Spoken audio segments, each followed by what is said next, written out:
All right, I dey egwu. Ọ nwanne m na-arụ ya. Ọ nwanne anyị. A na-ekwu na-eme. A na-ekwu egwu a na-eme ọ nwanne anyị lee ya. Lee ya. All rods. Yeah, rods. A na-akpa rod steady. A na-akpa rod for gota. Even enwere ndị esetiwere esetiwere.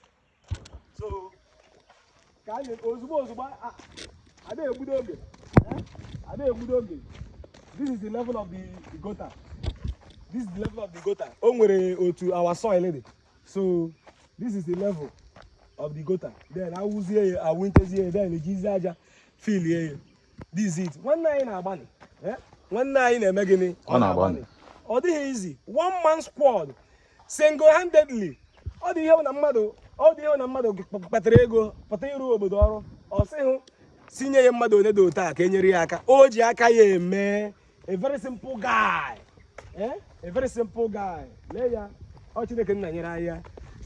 the youngest billionaire in Akeme-Ohiauchu. I tell you truth, lay your name. All easy. Age 1 naira real. Age 1 naira a take ruta. All easy. Yeah, you got bent in a ebuba. Or like an ordinary businessman. Businessman who jiakia when na hazi. Now one day I got dragon number. You said I got dragon number.